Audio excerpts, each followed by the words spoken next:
Hi, my name is Samantha Gonzalez. I work with the House Committee on Veterans Affairs Republican staff. It is Monday, November 18th, 2019. We are in Washington, D.C. at the Library of Congress, and I am interviewing General Jack Bergman, who is the highest ranking military official ever elected to Congress. Isn't that right, sir? That is correct, and not that I would parse that, but it's because many people served in the military, but I'm the highest ranking combat veteran ever elected, because everybody joins the military to serve their country. Not everybody necessarily is involved in kinetic combat. Right. We will get to that, but we are going to start first with when and where were you born? I was born on Groundhog's Day, February 2nd, at St. Francis Hospital in Shakopee, Minnesota. Okay, and what was your upbringing like? What did your parents do? My mom was a farm girl. My dad was in the, well, how do I say this? My dad had an 11th grade education. My mom had a 9th grade education. But they met during the Depression. My dad served in World War II. So my dad, in the end, managed an automotive parts store in Minneapolis. And my mom was in today's terms, a stay-at-home mom, but the ultimate volunteer in the community. Both my parents were very involved in the community. Did you have any siblings? I have a younger sister. She's 3.5 years younger than I am. Was military service something that was a part of your family's culture? Well, my dad had, like so many others in January of 1942, had gone down to enlist.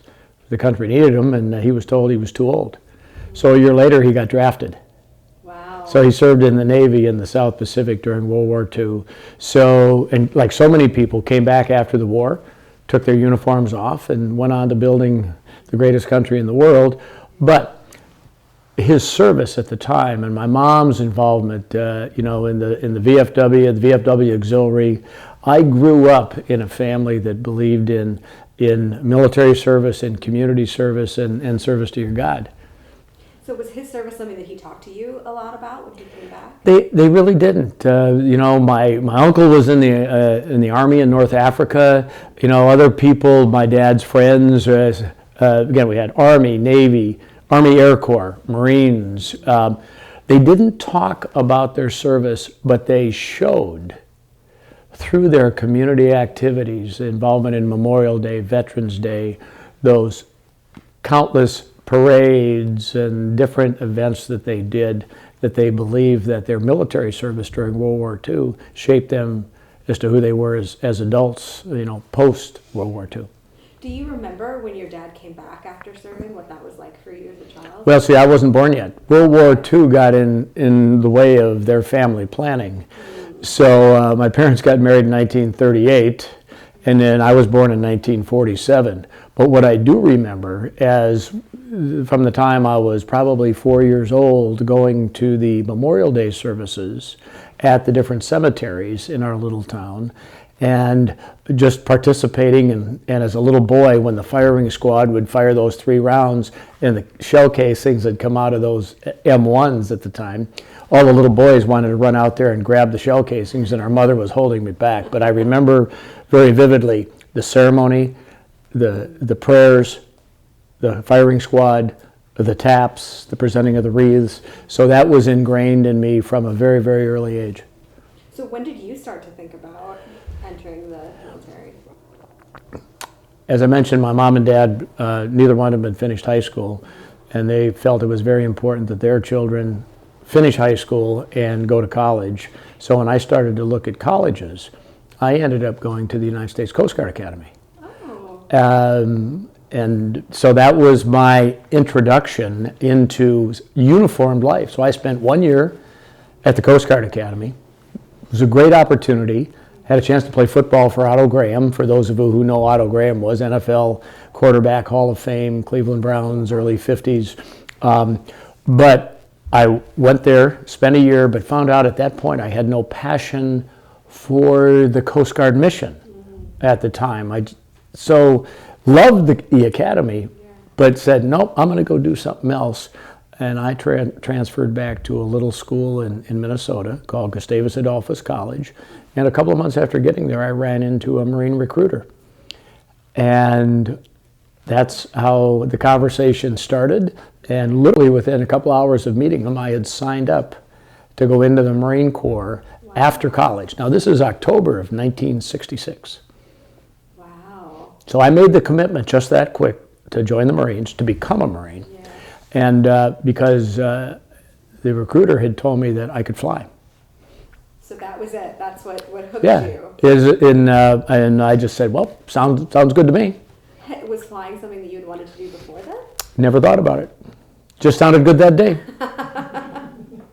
So do you remember when you went back and told your family, I signed up, I'm going to fly, I'm going to be... Oh, I can visualize it as I'm sitting here talking to you. What was that like? So I was in the student union, standing at this recruiter's table. We talked for a while. I went up to a room and I had to take this test. It's called the AQT-FAR. You can tell up from down, left from right, so see if you would lose your orientation, because you can't do that if you're a pilot. You have to know up from down. Yes.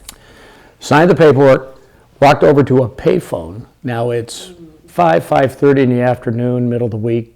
Of course, what's on TV in October 66 in the evening news? Vietnam. Mm-hmm. Called home. My mother answers the phone. She says, why are you calling? I said, oh, Mom, just want to let you know I just joined the Marines. There was a scream on the other end of the phone. Phone drops. And my dad gets on the phone and says, with his exact intonation, what'd you do now?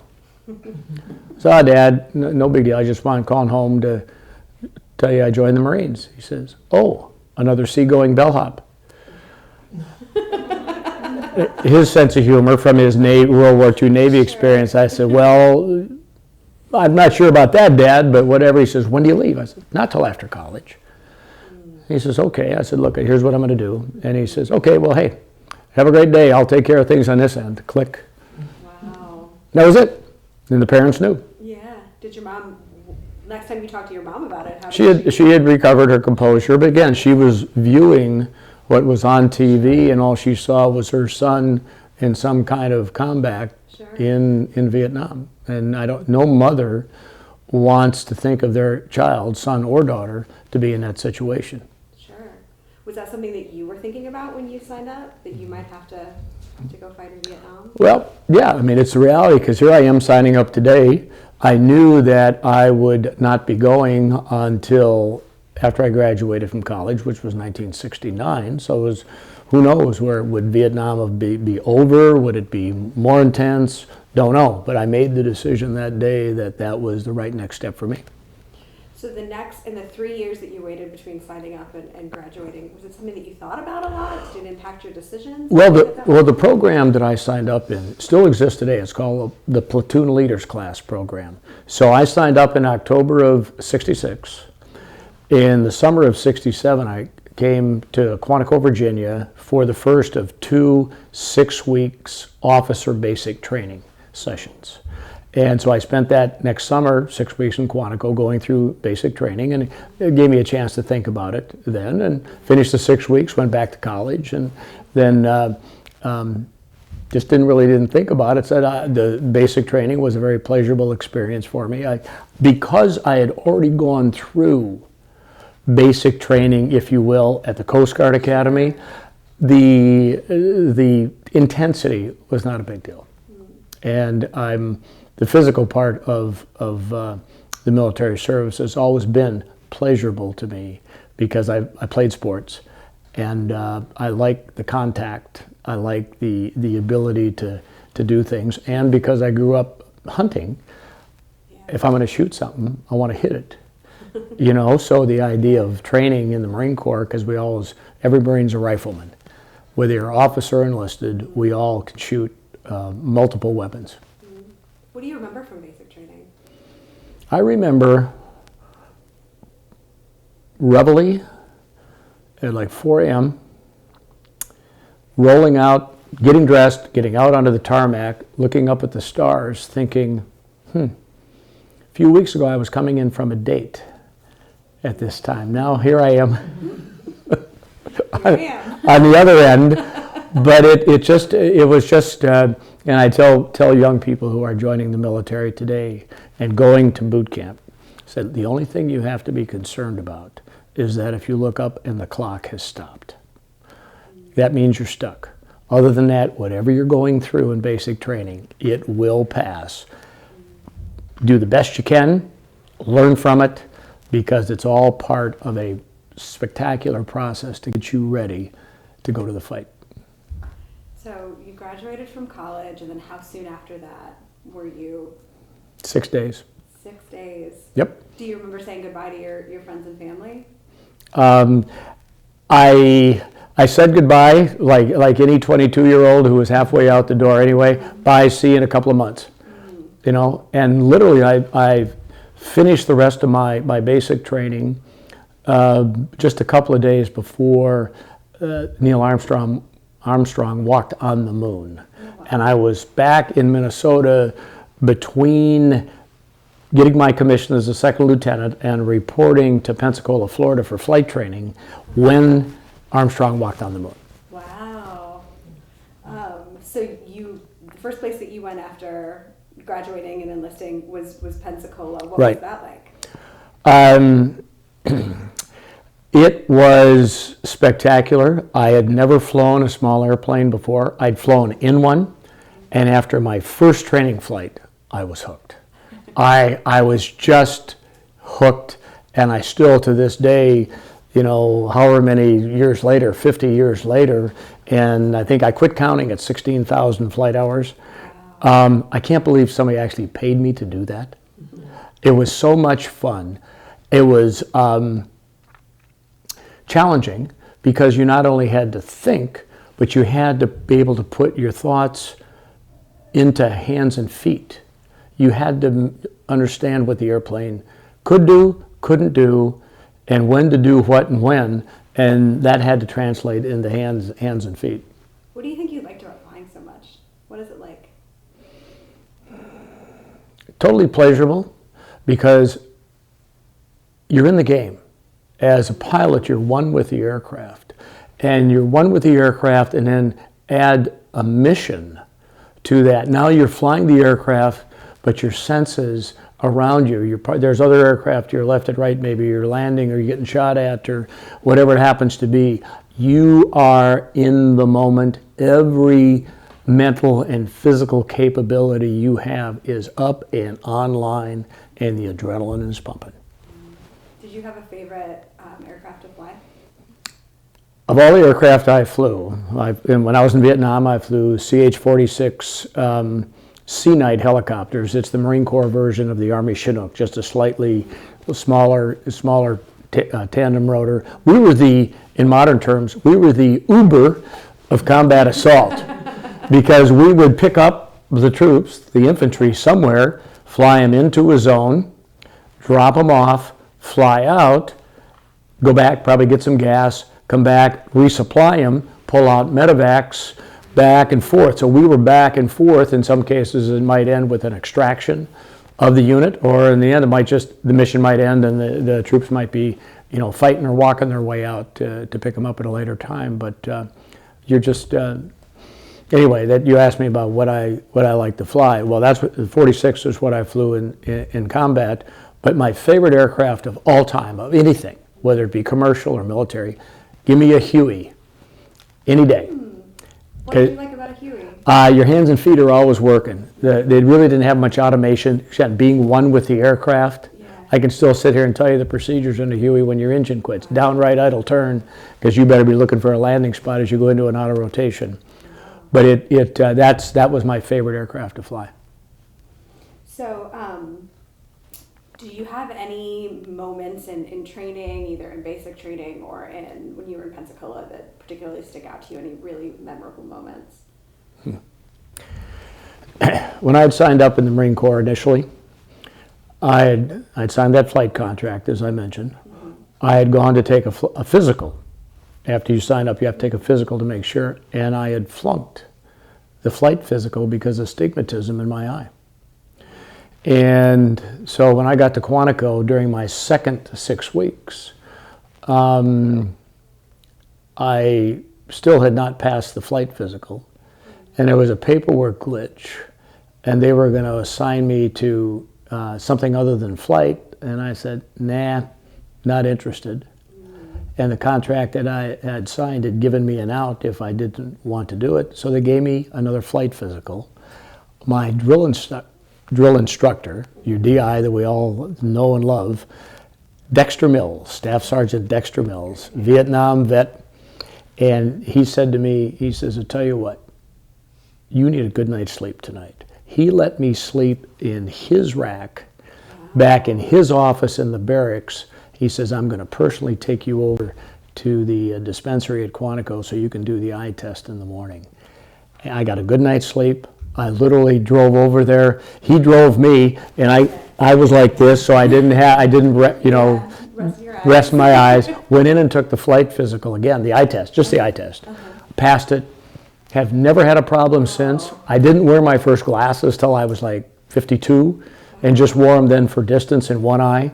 So that experience of the caring that my drill sergeant showed to me shows me, what it really is to really care for others.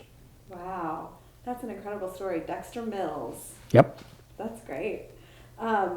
Where was your first assignment after you were trained in Pensacola? Yeah, what you did when you got your wings in Pensacola, by the way, I got my wings in 10 months because they had a strong need for pilots get into Vietnam, and the point is they moved us through the flight training program quite quickly. Then I was stationed at New River, North Carolina. It's the air base right next to Camp Lejeune. Went there for transition training into the CH-46. And then from there over to Okinawa.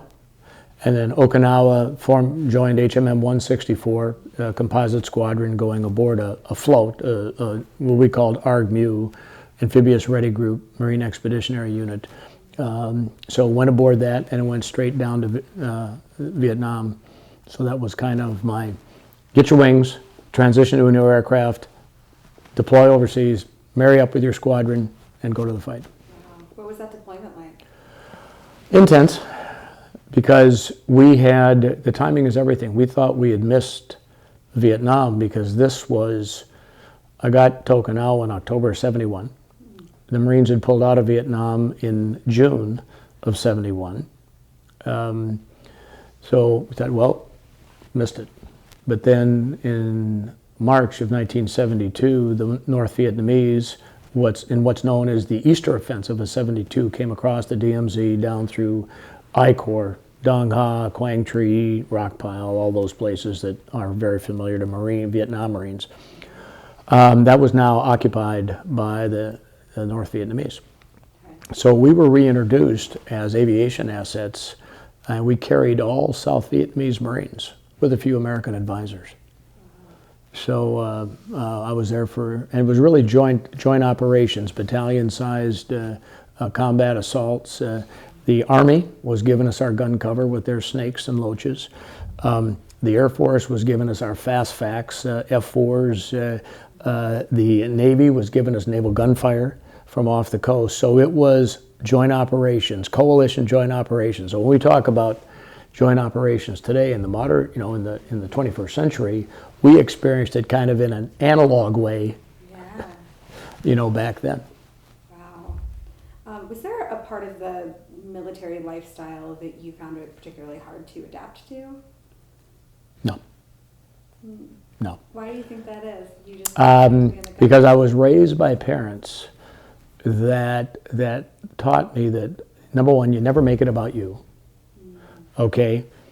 Serve your God. Okay? And then serve whatever your mission is, but serve others. So I always felt that my time in the military, there was the guiding hand of God somewhere in there that was going to, and by the way, if you're in the fight, if God's not with you, by the way, and God is always with us, that's what sustains, at least what sustains me still to this day. How did you stay in touch with your family and your loved ones back home when you were deployed? In those days, we've had the Mars telephone calls, I love you over, Over what? Those were so frustrating. Yeah. I think I did one or two of those. My oldest daughter was 4 months old when I left. So we did the cassette tapes. We did the 8mm videos. Of course, the letters, right? And to this day, I advise servicemen and women who are deploying, if you're going to write a letter, number your letters, because you never know the sequence of delivery. Sure. So if they get out of sequence and all you see is, well, it's okay, the car will be fixed in 2 weeks, but you didn't get the previous letter said that you got in a fender bender, in the parking lot. So number your letters. Okay. But one of the, I think the most unique things that happened to me was when I got back from Vietnam. Now here's my daughter. I haven't seen her since she was 4 months old, so now she's 17 months old. I wake up that first morning back. My wife had a one-bedroom apartment that she had made the one bedroom into the nursery, and she slept on like a pull-out couch. So here I am waking up in this apartment on the pull-out couch. My wife goes in and gets our daughter out of the crib, brings her, sets her in a high chair at the end of the table, and our distance is probably about another 5 feet from where you and I are here, so we're probably about 12 feet apart. And my wife says to my daughter, "Say hello to your dad." And she turns and waves at a picture on the wall. Oh. I went, wow, I got some work to do here. Yeah. Because she didn't know who her dad was. All I was a picture on the wall to her at that point. Wow. And were you just on leave visiting her then, or had you been? I didn't get any leave. We didn't have leave. I was gone for 13 months. Wow. And to this day, I was a leap year, so I had one extra day I was gone. Not that we count things. So where were you stationed after that? First in Okinawa, then you were deployed in Vietnam, and then what? Then came back I got orders to Naval Air Station Pensacola to be a flight instructor. Okay. And so that was good news. Yeah. So I then started flight instructing in T-28s, which is a single engine fixed wing trainer, kind of like, it looked like a late version of a World War II carrier-based single-engine, three-bladed prop bomber type of thing. So it was like a 55 Chevy in the sky. When you put that power up, you could feel the engine. Oh, wow. And so I instructed in that for 3 years. Did you like teaching other Marines how to fly? I did. We taught Marines, we taught Navy, Coast Guard, we had foreign students. So I learned more about flying as a flight instructor than I ever did flying, because you could see there were certain mistakes that every flight student was going to make in their personal growth to becoming a pilot. There were just certain mistakes that everybody made the first time. And it was just, I learned more from just sitting there, and I could talk the student through. In some cases, the first thing you do as an instructor is prepare the student with a verbal. We're going to do an approach stern stall, turn into 30 degrees angle of bank, raise the nose, pull the power, hold the nose up, don't let the nose fall through the horizon. When you first, you could tell, we used to call those the talkies. Okay. And about a year and a half after I got there as a flight instructor, then I started not only flying student hops, but also teaching new instructors how to instruct. And during that 3-year time there, we also rewrote, at that time, the instruction manuals for that particular phase of instruction, because we thought we could do it better, and then changed how we did the student instruction for that period of their instruction. Wow. Could you talk a bit about the camaraderie that you developed with your fellow Marines, both when you were deployed and then also when you're instructing them to become instructors, and how you kept the morale up when things would get tough? Certain parts I can talk about. Okay. But we work hard and we play hard. Thank God there were no cell phones. Okay? Because when a unit is together in an intense situation like combat, you need to blow off steam when you're off the line, and we did that. But we were lucky to have commanding officers at that point when I was a young lieutenant who were just spectacular. They believed in their role as a commanding officer was to lead in the fight and make sure that everybody knew when it was time to work and when it was time to play. Okay? But the idea of mentoring others and being a friend, being a leader among peers, that's the key. Because if you can lead, and that's still a criteria I use today and used all the way through my military time, when people, let's say someone would ask me, what's it take to be a general officer? I would say, if you're asking me that question, you're never going to be one. Okay? But in order to be a leader, you have to be able to lead among your peers, which means you're unelected. Your job description, you're one of them, but if you're looked up to by your peers, then you're doing the right thing. So is their leadership style something you tried to emulate when you became a commanding officer? I did. You pick parts of any individual and say, boy, I admire that. And we're all our own little bell curve, and we all have our own little quirks. And I might look at someone and go, I don't think I'll do that. Yeah. But that's how you learn. Could you talk about what that transition was like when you first got promoted to be a commander? Well, because when you say a commander, I mean, I got started really early. For example, in our squadron, we had 2 first lieutenants who were combat qualified flight leads. I was one of the 2. And that meant that we were authorized to lead up to 6 aircraft missions in the fight. So I've commanded at all levels, but probably one of the highlights of my command time was as a lieutenant colonel. I had a chance. I was in the reserve component at that time, flying C-130s out of Chicago Naval Air Station, Glenview, Illinois. That's not there any longer. But the point is, I had a chance to start up the 2nd Marine Corps Reserve KC-130 squadron at Stewart Airport in New York, just north of West Point. So I literally had the opportunity to recruit the people, buy the airplanes, build the buildings. So there was no legacy before. So I recruited a small group of guys that were C-130 pilots in the reserves, and I handpicked that group to build the squadron. And you don't get many opportunities like that in life, because most of the time you take over command of an already existing unit with a history, a legacy. We got to build our own. And 5 months after I gave up command, the squadron was activated for Desert Shield, Desert Storm, and the guy who'd been my XO had become the CO. He got to take him to the fight, and I was done at that point. It was just not good or bad, just is what it is. Wasn't my time to lead at that point. Yeah. How many deployments did you do over the course of your career?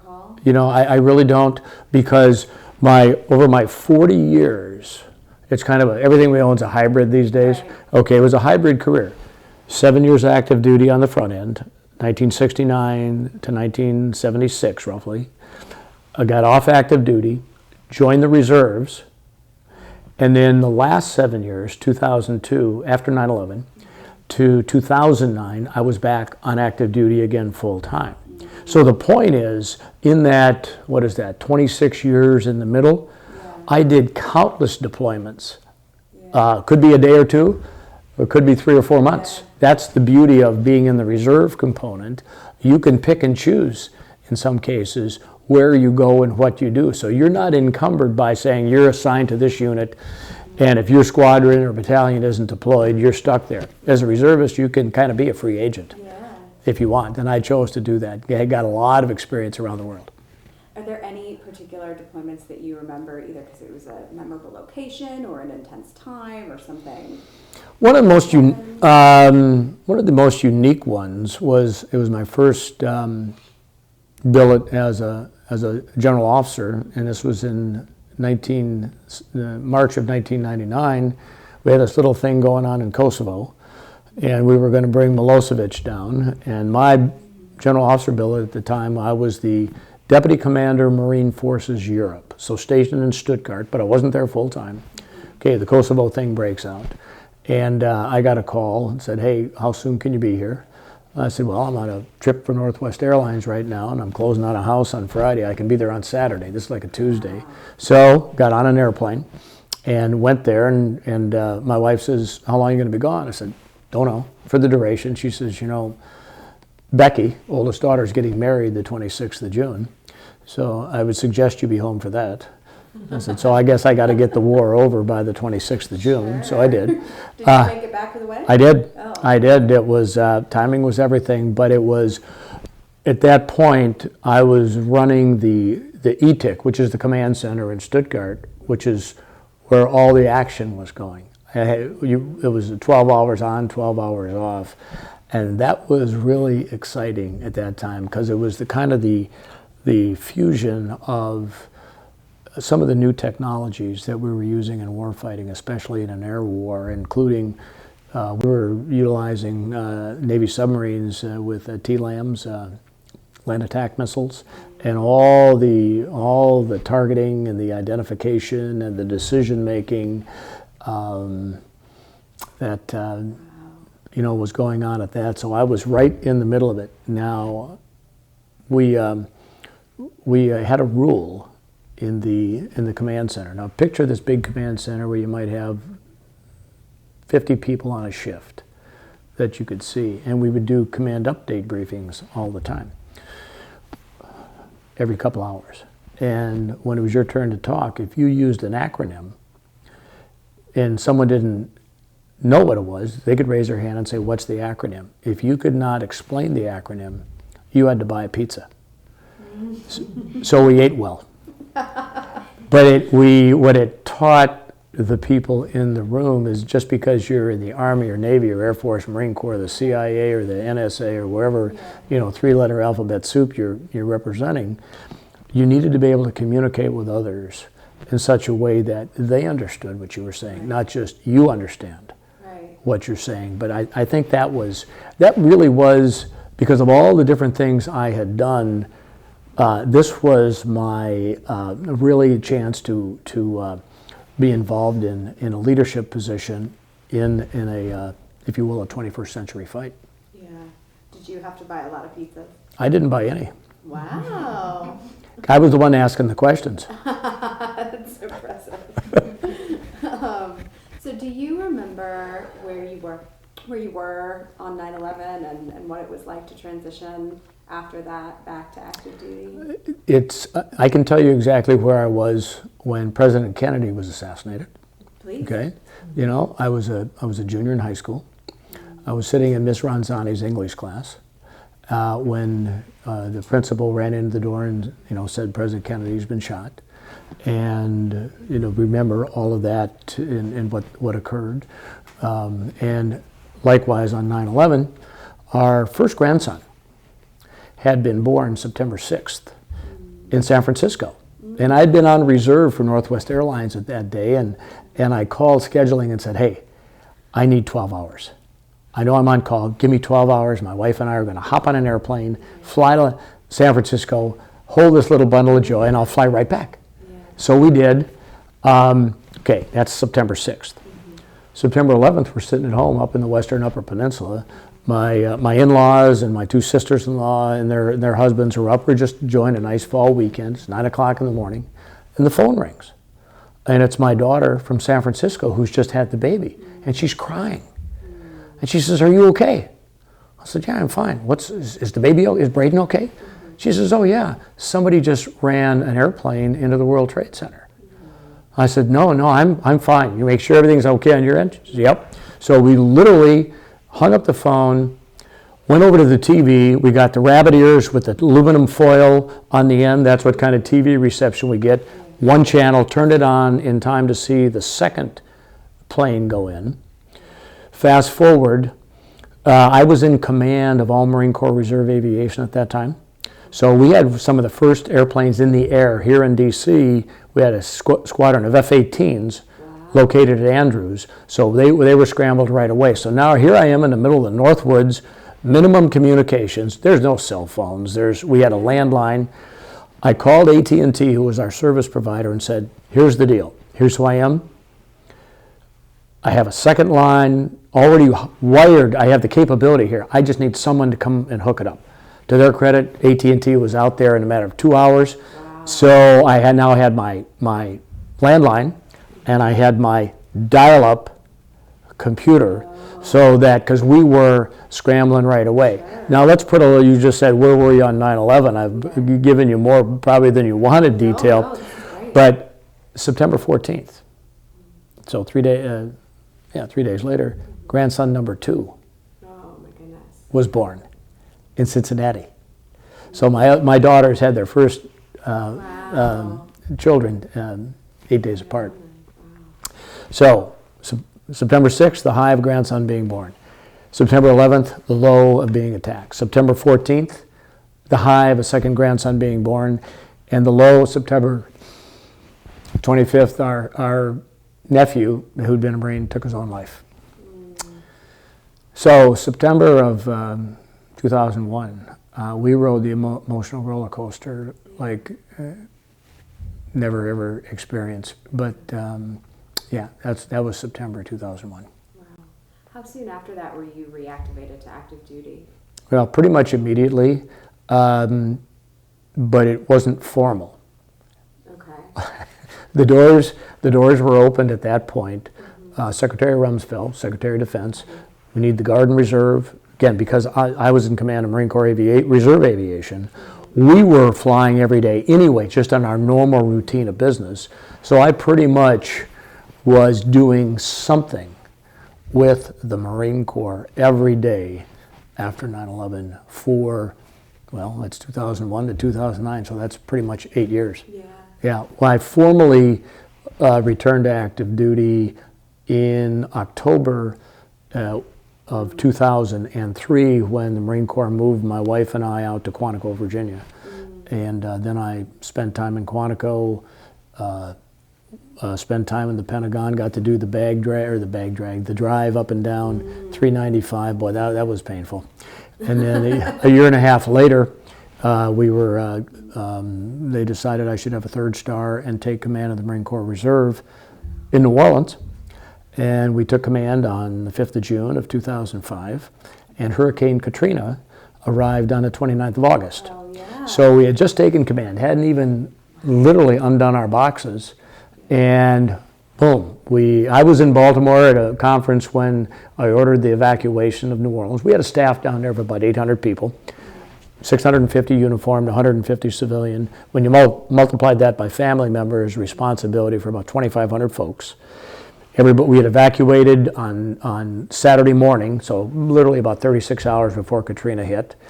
The difference was that we couldn't go back to New Orleans. So then made the decision, okay, if you're doing this, this, and this, you go to Fort Worth. If you're doing this, this, and this, you go to Kansas City. And if you're doing the other things, you go to Atlanta.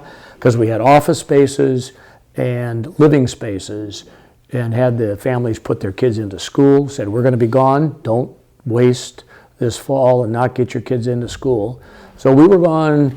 We were literally probably 90 days. We had the full command back in New Orleans by January of 06. Wow. Obviously you were in very different positions, but what was it like? How would you compare serving as a Marine when we were fighting in Vietnam versus when we were fighting in Iraq and Afghanistan? It's all about the mission. You can compare it to any war, and Marines don't fight for themselves. They fight for the Marine on their left and right. The only difference is where's the fight? Are you in a helicopter? Are you in a Humvee? Are you in a trench? Are you in a moving patrol through an urban area? The dynamics pretty much of the intensity will always stay the same. What triggers the dynamics and the intensity will be different based upon that combat environment. But that's why the training that we do, especially as the Marine Corps, but all the services do their own training in their own way for their own mission. There's a certain commonality, and once you have seen the intensity, it's no longer new. You can maintain your wits about you. An example that I never ever thought I would see again was on the 14th of June, 2017, when the guy tried to kill us all at the baseball field. It doesn't take long for that memory to come back, and you know exactly where you are, and everything kind of slows down, and you have I'm not going to say it's surreal, but things take on a different vision. It's almost like everything becomes crystal clear, and you move and react according to the situation. Do you remember when you decided it was time to retire? Yeah, the commandant told me to. What was that like? It was fine. It was fine. You know, I had stayed. I was supposed to retire in September of 2008, but my successor had some challenges getting through he got through the confirmation process, but something happened, and I don't know what, but the Commandant of the Marine Corps asked me, "Can you stay a little longer?" I said, "Sir, I serve at your pleasure, you tell me," and I ended up serving another 14 months. Wow. Until, and I have all these extension letters, 30 and 60 days at a time, signed by, at that point, it was Secretary Gates, and it was, but, I came to serve, and then finally we were able to, get someone to replace me, and on the 17th of October of 2009, I walked out the door. I handed the flag of command to, at that time, then Lieutenant General John Kelly, who retired as a 4-star, and of course, who was the Secretary of the Homeland Security, and also the Chief of Staff for President Trump. Right. So I handed the flag of command to John. What was that day like for you? Do you remember putting on and taking off your uniform for that last time and knowing? It was a wonderful feeling of having served, being a Marine and being part of something, and to just celebrate with those, with the Marines and the sailors and the family and the community around me, that it was just, it was time to literally pass the flag and time to get on with whatever is next in life. Yeah. In that case, it was my honey-do list. So did you go back to Michigan immediately after that?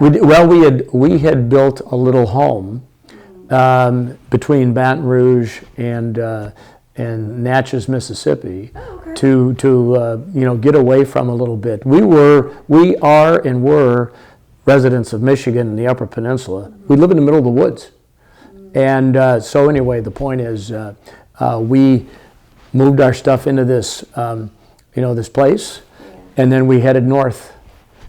Wow. So after serving all over the world, did you always know that you wanted to come back to Michigan? And oh yeah. Your place? My dad's family came to America from Sweden in the 1880s. My grandpa was an iron miner. Okay, my dad had left that area because there was no work. His parents had passed away, and his dad died when he was 6. His mom died when he was 16. But he left that area to go down to Minneapolis to find work. That was his whole motivation for going there. And he found my mom after finding work, and so that's where I was born and raised. But I made the decision 40 years ago to go back to the area that I live in now. And I found property 40 years ago. It took me a while to afford it and build a house and do all of that. But I am where I was meant to be, because if the Upper Peninsula, Michigan, you don't call it, it calls you. How do you think being a Marine has impacted the way that you approach life, the way that you interact with others, both generally and specifically now as a member of Congress? Marines tend to be direct, and we don't get sidetracked by a lot of things. So that being able to lead Marines, and by the way, you don't join the Marines, you become a Marine, and there's a difference, okay? And either you do or you don't, and it's not for everybody, okay? But it fit me. But being able to look people in the eye and give them potentially bad news in such a way that they liked you for it. Okay, so to be caring, to treat people with dignity and respect, but always stay focused on the mission at hand. And going back to what we talked about earlier, when you're in the fight, you're all in. When you're off the line and can relax, it's all in at the party. Is there anything that we haven't covered about your time as a Marine that you want to talk about? You know, I think it's important to recognize what has changed. What it has not changed is the human being. We are still human beings. And if you're 16, you're 16. I don't expect you to be 20, but I'm not going to let you get away with being 12. Okay? And as the Marine Corps, we expect the young men and women who decide to try and become Marines to come in and become a Marine, not their version of a Marine, but that Marine that stands up for, number one, what is right, and number two, stands up for that Marine on their left and right. And to kind of cap it off, we use the term honor, courage, and commitment. Those were coined, if you will, by Commandant of the Marine Corps General Chuck Krulak in the 1995 time frame. We still live by, if you will, that code. But the word I would like to add is integrity. You don't have a little bit of integrity. You either have integrity, it's either 100% or nothing. Okay, there's no such thing, and once it's gone, it's gone. So I believe probably the most important thing any of us can have, and being Marine helped me to maintain my sense of purpose and my integrity as a human being. Is there a message that you want to leave for future generations who might be watching this interview? My message would be, don't worry about something you haven't experienced. Live life every day, deal with it, learn from your mistakes, fail early, fail often, fail small, so when it's on the line, you don't. And the sooner you make life not about you, the more rich, vibrant, and fulfilling life becomes because you've made it about others. That's beautiful. Thank you. Any other questions? Oh, that's great.